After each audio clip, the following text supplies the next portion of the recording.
Primeiramente, a gente precisa saber que o tribunal do júri, ele possui um procedimento bifásico ou escalonado. A gente tem duas fases no tribunal do júri. Uma primeira fase, que é o juízo de admissibilidade, ou juízo de acusação, ou juízo de prelibação, que é esse sumário da culpa, tá? Que é feito pelo juiz sumariante.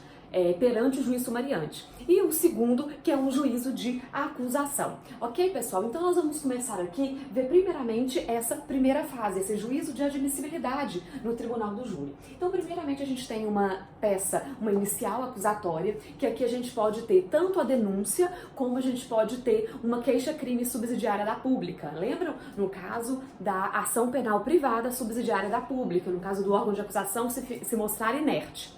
E aí, gente, aqui a gente tem duas possíveis situações. O juiz pode rejeitar liminarmente ou ele pode receber essa inicial.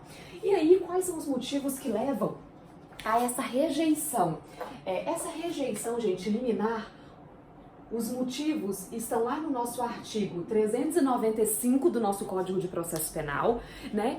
Quem tiver alguma dúvida, gente, sobre o procedimento específico, porque o procedimento aqui é muito parecido com o procedimento comum ordinário, e eu já fiz um videozinho, então quem tiver alguma dúvida, vai lá no videozinho dos procedimentos, assiste ele todo, porque aqui eu vou frisar mais os aspectos diferenciadores, tá bom? Então, aqui na primeira fase do Tribunal do Júri, a gente tem essa rejeição liminar, que são os motivos que estão lá no artigo 395, que eu falei já no outro vídeo. Então, exemplificativamente, a gente tem quando houver litispendência, coisa julgada, quando a gente não tiver a justa causa, quando houver algum vício de incompetência. Então, são situações que podem gerar a rejeição liminar, né? Vamos supor que essa inicial acusatória não contém os requisitos lá do nosso artigo 41 do CPP. Então, não possui todas as condições da ação, os pressupostos de existência ou de validade não foram atendidos. Então, isso tudo vai gerar uma rejeição liminar. Então, essa é a primeira decisão que o juiz vai tomar.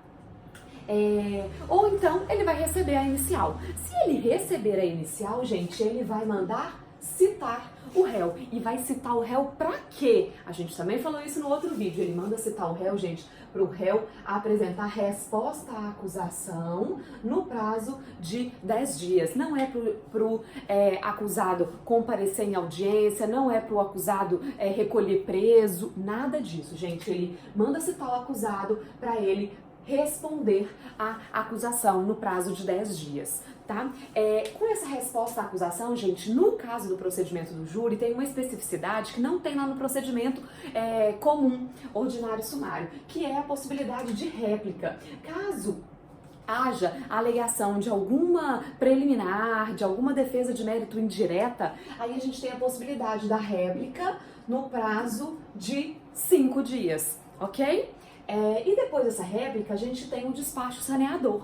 Aqui, gente, o juiz vai analisar se tem alguma nulidade, se tem alguma outra diligência para ser requerida, tá? E depois desse despacho saneador, o juiz vai determinar a audiência de instrução e julgamento.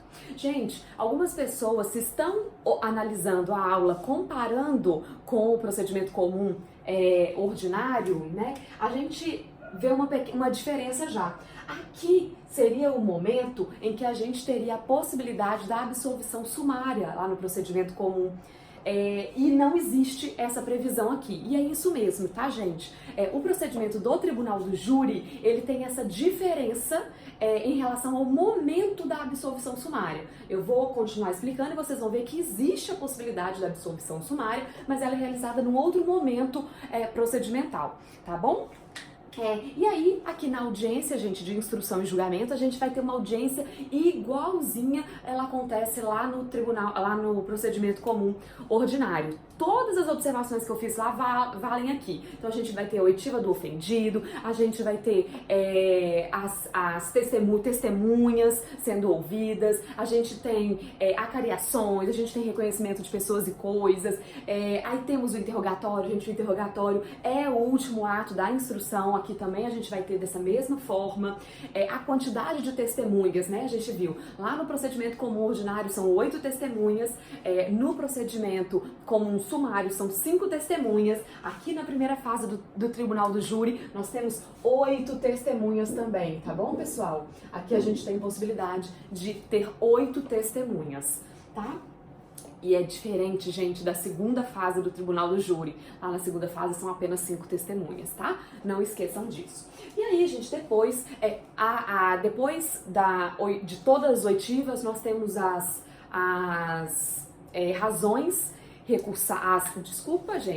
as alegações orais, tá, gente? E aqui não existe previsão da substituição das alegações orais por memoriais escritos. No tribunal do júri não tem essa previsão. Fala simplesmente que as alegações vão ser orais naquele mesmo prazo, 20 minutos para cada uma das partes, prorrogável por mais 10. Tá? Se tiver assistente de acusação, o tempo do assistente de acusação vai ser de 10 minutos e esse tempo ele é acrescentado à defesa. Então, gente, a previsão é a mesma, tá? Só que aqui não tem a previsão da possibilidade de substituição das alegações orais por memoriais escritos. Mas a doutrina e a jurisprudência vem aceitando tranquilamente, tá bom? A possibilidade do juiz converter essas alegações orais em memoriais escritos. O prazo vai ser 5 dias para acusação e depois mais 5 dias para a defesa, tá? Depois disso, o juiz profere sentença. E aqui a gente tem algumas situações bem interessantes e importantes. O juiz pode proferir 4 tipos de decisão aqui. Ele pode pronunciar o réu, ele pode impronunciar o réu, ele pode desclassificar a infração ou ele pode absolver sumariamente. Viram que aqui a absolvição sumária está num outro momento procedimental, tá? Enquanto lá no procedimento comum ordinário sumário a gente tinha aqui, né, a absolvição sumária sendo realizada antes da audiência de instrução e julgamento. Aqui a gente tem que é somente, aqui a gente só tem isso sendo realizado ao final da audiência, com a decisão, ok? Então é isso mesmo, gente, o momento é diferente. Então vamos ver quando que o juiz vai proferir uma dessas decisões. Quando que o juiz vai pronunciar o réu? Gente, ele vai pronunciar o acusado quando ele verificar que existem os elementos mínimos de justa causa, ou seja, né, ele tem a prova da materialidade, tem indícios suficientes de autoria, tá? Então aí quando ele visualiza isso, ele pronuncia. E ele pronuncia para dizer o quê? Para mandar para o julgamento no tribunal do júri, tá? Então a pronúncia é essa decisão. Olha, eu verifico que existe prova da materialidade, que existe indício suficiente de autoria e mando para o julgamento no tribunal do júri. Gente, aqui o juiz tem que tomar muito cuidado com com a forma como ele vai decidir. Por quê? Porque ele não vai se manifestar sobre causas de diminuição de pena, sobre agravantes e atenuantes. Então não são todas as questões que o juiz vai apreciar. Ele vai simplesmente fazer a imputação do acusado com a qualificadora, ok? Ele não precisa entrar no mérito das causas de diminuição de pena, por exemplo, exceto a tentativa, tá? Ele vai tratar sobre as qualificadoras, mas ele não vai falar sobre agravantes e atenuantes, nem sobre causas de aumento ou de diminuição de pena, exceto a tentativa. Ok, pessoal? Exatamente para isso não se tornar uma eloquência acusatória. O que é isso? Ele extrapolar a decisão dele e isso acabar influenciando os jurados, porque aqui, gente, é só um juízo de admissibilidade, não é um juízo de acusação, tá? Então essa decisão tem que ter, o juiz tem que tomar alguns cuidados nela. A segunda decisão que o juiz pode tomar, que eu anotei aqui, é a impronúncia. O que é a impronúncia? A impronúncia é quando o juiz não tem certeza sobre a materialidade ou autoria. Existe dúvida. Então, se o juiz tem dúvida, não existem provas, não existe prova da materialidade de suficiente de autoria, o juiz vai impronunciar, ok? A desclassificação, gente, é quando o juiz verifica que o crime praticado não é um crime doloso contra a vida, tá? É um outro crime. Por exemplo, ele tá aqui ele foi denunciado por um homicídio, uma tentativa de homicídio, e na verdade o que aconteceu foram lesões corporais. Não é um crime doloso contra a vida, ok? Então o juiz vai desclassificar o crime. E ou então ele pode proferir uma decisão de absolvição sumária, tá, gente? Os motivos que levam à absolvição sumária são os mesmos que eu já tinha citado, com um detalhezinho. Olha só, se lá no procedimento comum ordinário, o juiz tem vários motivos que ele pode absolver sumariamente. Um deles é uma causa excludente de culpabilidade. Ele pode absolver, exceto se for inimputabilidade do 26 caput. Aqui, gente, o raciocínio é o mesmo. Então, se houver alguma causa excludente de culpabilidade, o juiz pode absolver sumariamente, exceto o do 26 caput, salvo se essa for a única tese defensiva. Então, se a única tese defensiva do réu for a inimputabilidade do artigo 26 caput, ele pode absolver sumariamente aqui. Mas se ele tiver mais de uma tese defensiva, ele já não pode ser absolvido sumariamente aqui na primeira fase do tribunal do júri, ok? Eu falei que o juiz não deveria se manifestar sobre as causas de aumento de pena na decisão de pronúncia, mas as causas de aumento, sim. Então, o juiz vai fazer a imputação, vai falar sobre as qualificadoras e as causas de aumento, tá? O restante é que ele não pode falar. Eu acho que eu acabei citando causas de aumento e causas de diminuição. E, na verdade, ele não vai se manifestar quanto às causas de diminuição, exceto a tentativa. Não vai se manifestar sobre agravantes e atenuantes. E as demais causas de diminuição. Não vai se manifestar também sobre concurso de crimes. Ok, pessoal? Então, assim, basicamente é isso. Em relação à absolvição sumária, gente, os motivos que vão levar à absolvição sumária também são os mesmos. A absolvição sumária está prevista no artigo 415 do nosso Código de Processo Penal, a absolvição sumária do Tribunal do Júri, tá? Está prevista no artigo 415 do Código de Processo Penal. Então, se houver negativa de autoria, né, se ele realmente não foi o autor, se houver alguma excludente de ilicitude, de culpabilidade, exceto a inimputabilidade do 26 caput, salvo quando for a única tese defensiva, tá? Pessoal, se no caso da pronúncia aqui, o juiz sumariante, ele não vai julgar, gente, os crimes conexos, tá? Então, porque muitas vezes a gente vai ter, vamos supor que aqui o juiz está pronunciando o réu pelo 121 caput, né? Pelo homicídio, mas ele também está pronunciando, por exemplo, mas também existe a prática do crime do artigo 14 do Estatuto do Desarmamento. Aqui, gente, ele não vai falar nada sobre o crime conexo, tá? O crime conexo, ele vai também para o tribunal do júri, né, para a segunda fase do tribunal do júri, e lá vai haver a decisão sobre o crime conexo. Aqui, na primeira fase, o juiz não precisa tratar sobre o crime conexo. Quando há a pronúncia, ele não precisa falar sobre o crime conexo, tá bom? Porque ele gera, né, a pronúncia do crime doloso contra a vida, ele gera por arrastamento também a pronúncia dos crimes conexos. Outra coisa, gente, é que aqui, no procedimento do júri, a gente também existe a possibilidade da emendatio libelli. Eu não sei se vocês lembram sobre a emendatio libelli. Existe a possibilidade, por exemplo, do Ministério Público ter feito a denúncia em relação a um crime, mas o juiz acabar pronunciando por outro crime mais grave, tá? Existe sim a possibilidade da emendatio libelli no tribunal do júri também. E com a pronúncia, gente, há a interrupção do prazo prescricional, mesmo que depois, no tribunal do júri, o crime venha a ser desclassificado. Então, há a interrupção da prescrição nesse momento processual, tá, pessoal? Olá, pessoal! Vamos encerrar esse conteúdo, né, gente, desse semestre, porque já gravei vários vídeos, né? Muito conteúdo, muita matéria.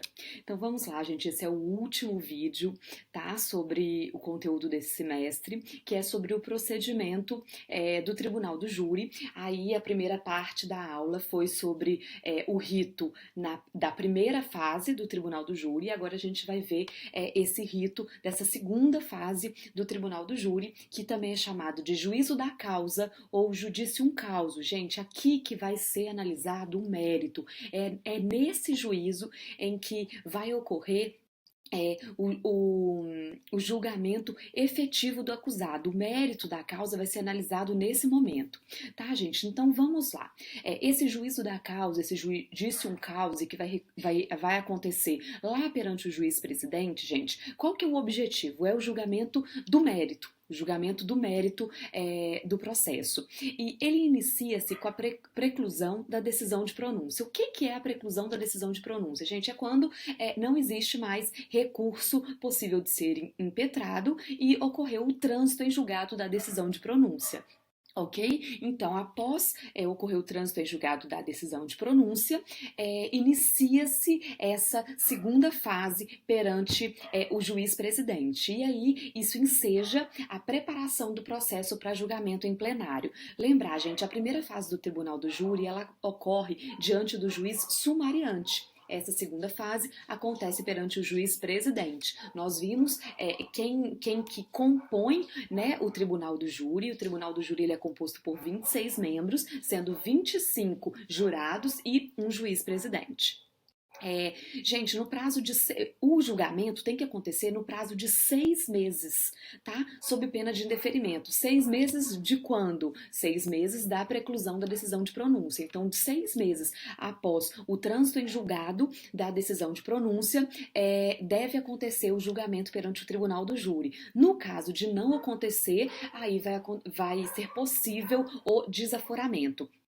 Aí eu aproveitei aqui o ensejo para a gente ver o que é o desaforamento, as especificidades, tá? O desaforamento, gente, ele está tratado nos artigos 427 e 428 do Código de Processo Penal e ele é esse deslocamento da competência territorial para julgamento do processo em outro foro que não é o original, da mesma região, preferencialmente a comarca mais próxima. E existe, gente, um rol taxativo de hipóteses que permite o desaforamento. Quais são essas hipóteses? No caso de dúvida sobre a imparcialidade do jurado, no caso de risco à segurança do réu, qualquer motivo de ordem pública, né, o julgamento importar em risco para a paz social local, ou então quando transcorrer mais de 6 meses da preclusão da pronúncia sem a realização do julgamento, em razão de comprovado excesso de serviço. Tá? Então, são essas as hipóteses do desaforamento. Vamos continuar, gente. Como que vai ocorrer a tramitação? Então, assim que aconteceu a preclusão lá da decisão de pronúncia, o que vai acontecer? Então, os autos vão ser remetidos ao juiz presidente. Quando chega para o juiz presidente esses autos, ele vai intimar o Ministério Público e o defensor para apresentar no prazo de 5 dias o rol de testemunhas. Gente, o rol de testemunhas aqui é no máximo de 5 testemunhas, tá? Não são contabilizadas a vítima, né, o ofendido, no caso de ter alguma testemunha referida, também ela não é contabilizada, né, o caso de testemunha extranumerária. Então aqui, rol máximo de 5 testemunhas, tanto 5 para defesa, 5 para acusação, e por cada réu e por fato, né, se o acusado está respondendo, o réu está respondendo por mais de um crime, por mais de um fato delitivo, então essas testemunhas vão ser contabilizadas individualmente para cada fato. Nesse mesmo prazo também, gente, devem ser requeridas diligências e juntada de documentos. Lembrar, gente, que durante todo o processo penal, essa juntada de documentos, ela pode acontecer a qualquer momento, mas aqui no Tribunal do Júri tem uma especificidade, que a juntada de documentos, ela só pode ocorrer no prazo de 3 dias úteis que antecedem o julgamento, no prazo máximo, tá, gente? Ou seja, não pode ser juntado um documento faltando um dia útil para o julgamento no Tribunal do Júri acontecer. Depois que o Ministério Público e a Defensoria e o defensor eles se manifestam, o juiz vai sanear o feito e vai fazer um relatório sucinto do processo, tá? E declarando esse processo preparado, determinando a inclusão em pauta de julgamento, e aí vai acontecer o julgamento pelo júri. A sessão de julgamento, gente, vamos tentar entender O que acontece nessa sessão de julgamento? Primeira coisa que acontece vai ser instalada a sessão. O que é essa instalação da sessão, gente? O juiz ele vai verificar se todas as condições para a sessão de julgamento foram atendidas, tá? Depois disso, ele vai fazer a chamada dos jurados. Ele vai verificar se existem ao menos 15 jurados ali presentes, porque lembra que a sessão só pode ser instalada com o mínimo de 15 jurados. Gente, esse número é o quórum mínimo para a instalação da sessão. A sessão não pode ser instalada com um número inferior a 15 jurados, senão é caso de nulidade absoluta, tá bom? No caso de não haver um número suficiente de jurados, o processo vão ter que ser chamados jurados suplentes e aí o processo vai ser remarcado, o julgamento vai ser remarcado para uma outra data. Depois dessa chamada dos jurados, gente, nesse número de 15 jurados, gente, não são contabilizados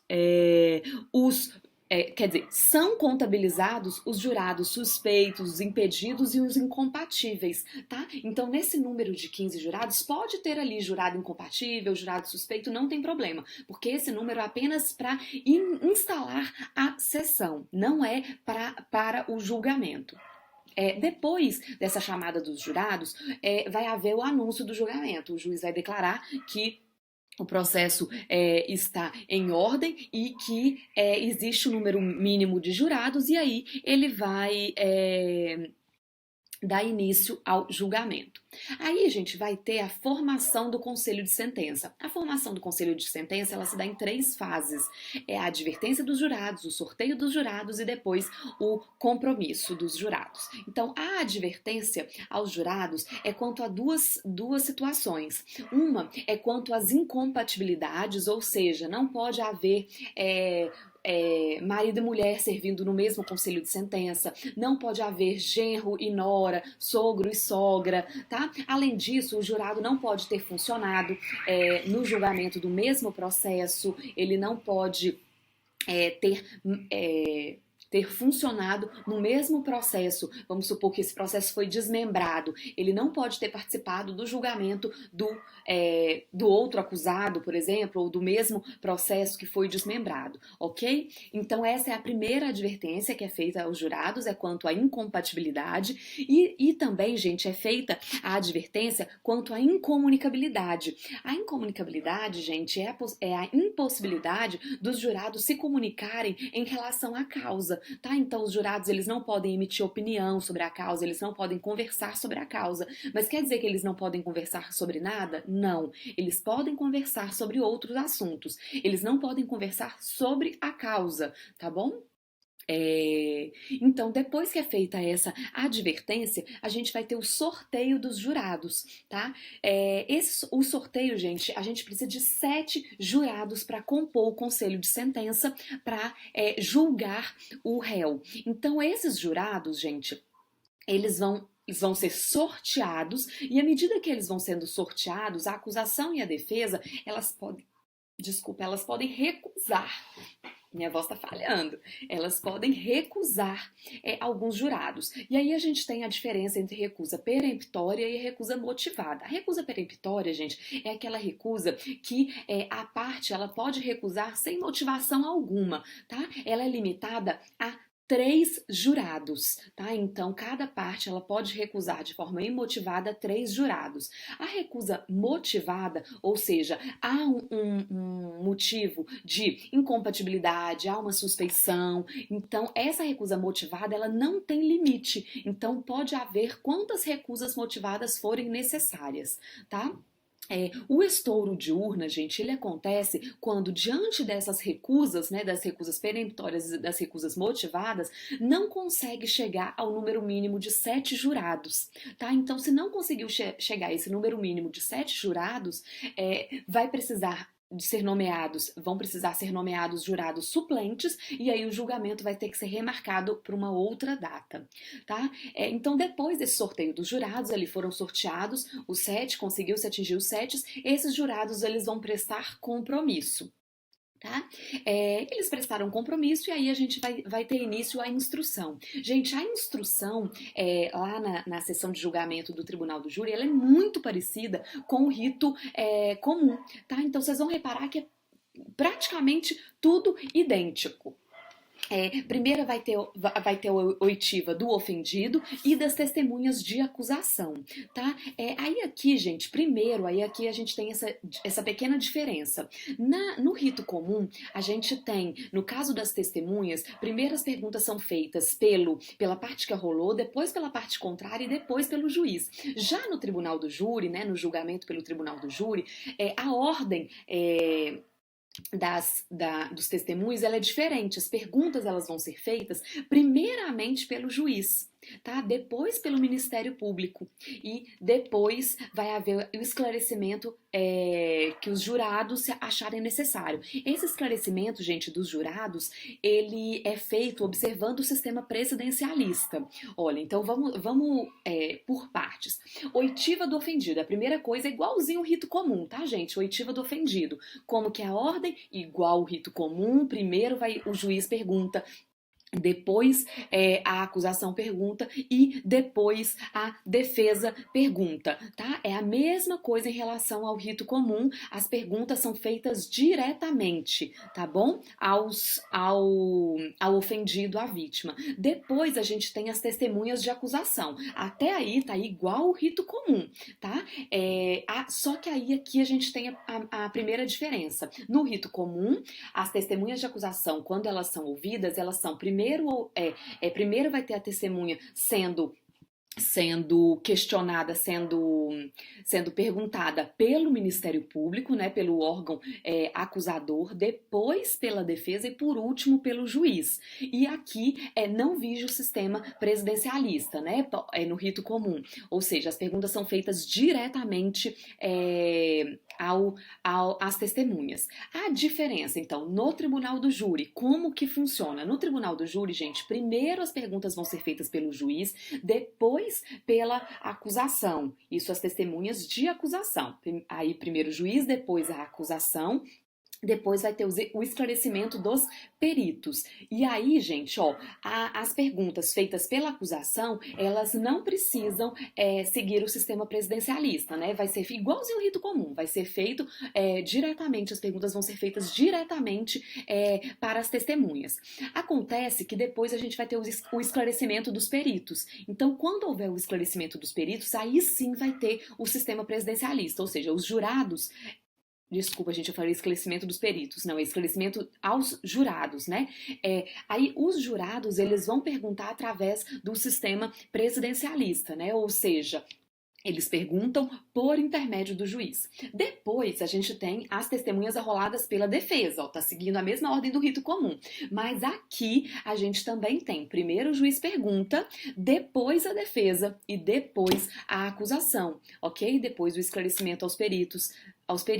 Somente em relação... Desculpa, gente, de novo eu falei errado. Esclarecimento aos jurados. Apenas depois, apenas quanto ao esclarecimento dos jurados, a gente tem o sistema presidencialista, ou seja, as perguntas sendo feitas por intermédio do juiz.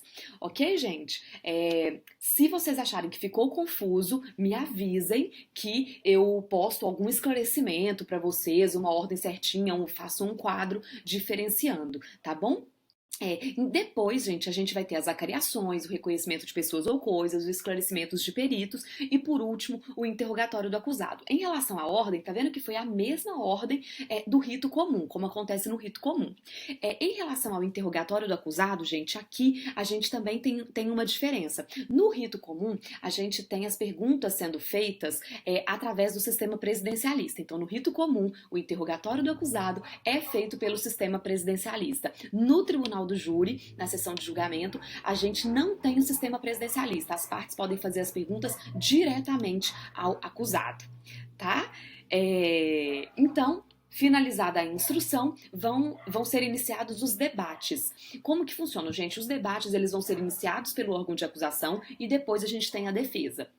Cada uma das partes tem 1h30 para poder argumentar. 1h30, tá? Para cada uma das partes. E depois a gente tem mais 1 hora para réplica e mais 1 hora para tréplica. Então a gente tem 1h30 de acusação, 1h30 de defesa, 1 hora para acusação, para réplica e 1 hora para tréplica da defesa, tá?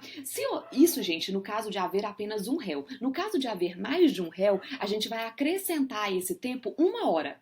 Tá? Então, a acusação teria 2h30, depois a defesa teria 2h30, depois a acusação teria para a réplica 2 horas e depois a defesa teria para tréplica 2 horas, ok?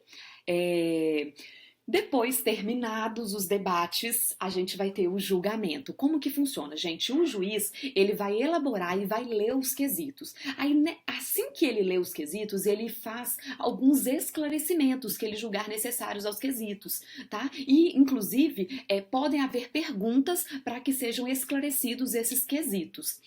Assim que são esclarecidos todos os pontos, o juiz vai perguntar para os jurados se eles estão prontos para julgarem, se eles se consideram aptos para julgar.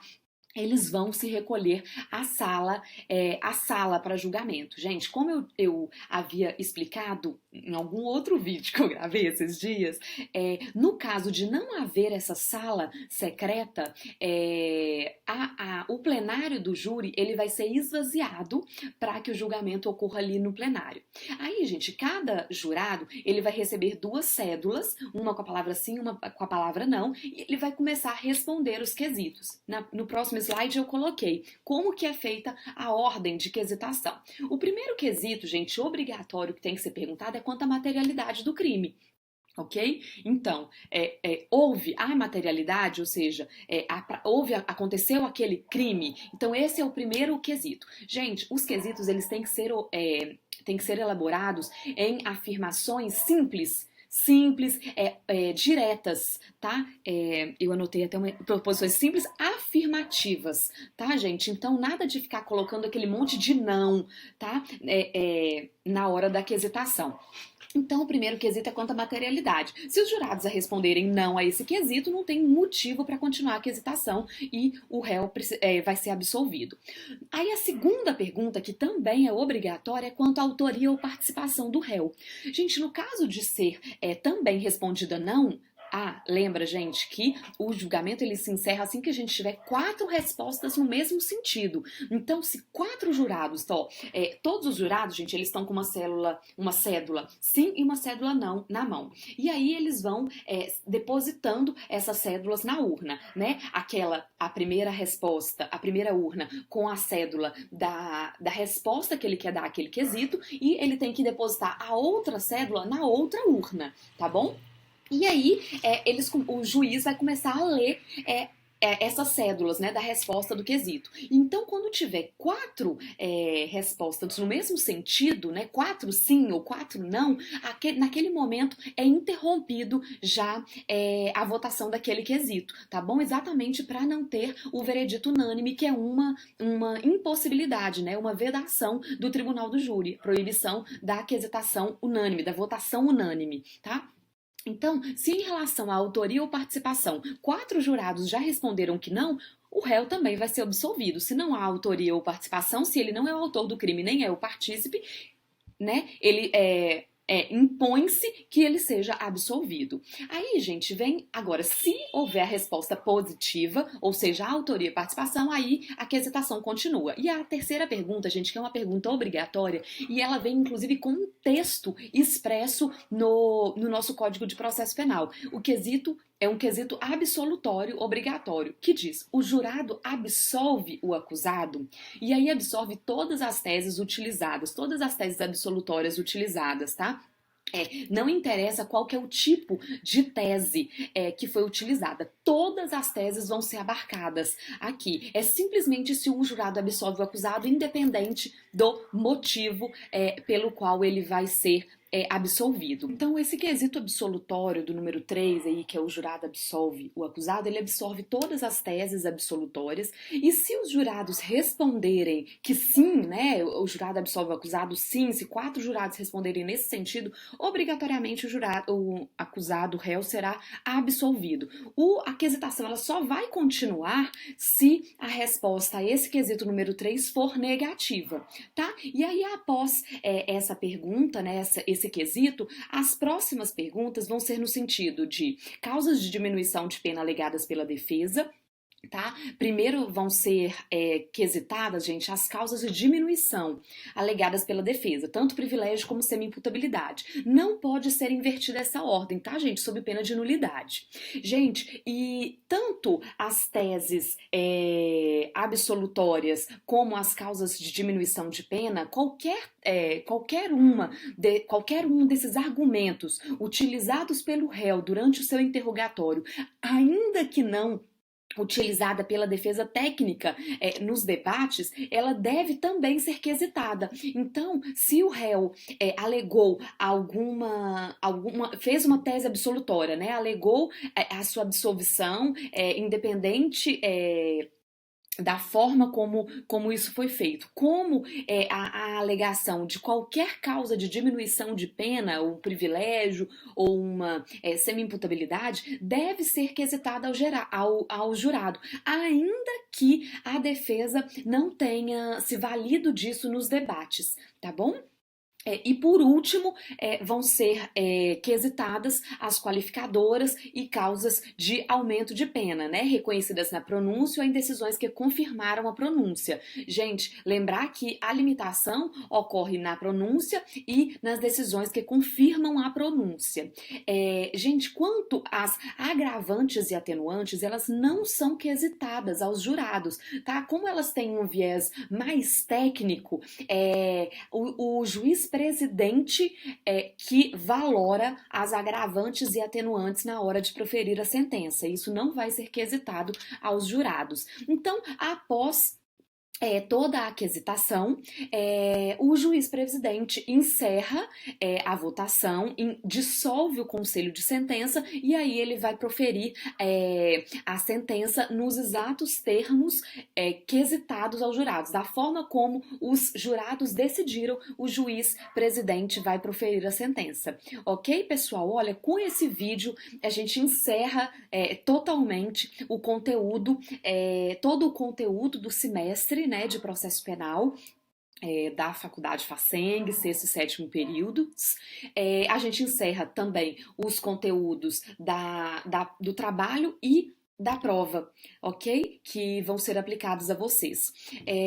Aos que não fazem parte da faculdade e também aos alunos da faculdade, caso queiram que eu grave vídeo sobre outros assuntos, gente, posta aqui, coloca nos comentários qual o tema que vocês gostariam que eu gravasse algum vídeo, ou mandem sugestões, dicas, façam críticas. Caso não coloquem aqui no comentário do YouTube, vocês podem colocar também no Instagram ou podem também mandar o e-mail. Eu vou deixar uma página aqui no final com os meus contatos, ok, pessoal? Quem gostou, curte, compartilha, passa para os coleguinhas, tá? E os assuntos os próximos vídeos que vocês quiserem que eu grave, não precisa ser restrito a direito penal e processual penal, tá? Vocês podem pedir vídeos de outros conteúdos e eu conseguindo, tendo capacidade para poder gravar, eu vou me preparar e espero estar à altura da expectativa de vocês. Um abraço, bons estudos, espero ajudá-los nos estudos de preparação de concurso, da prática jurídica, da advocacia, prova do AB, o que seja. Um abraço.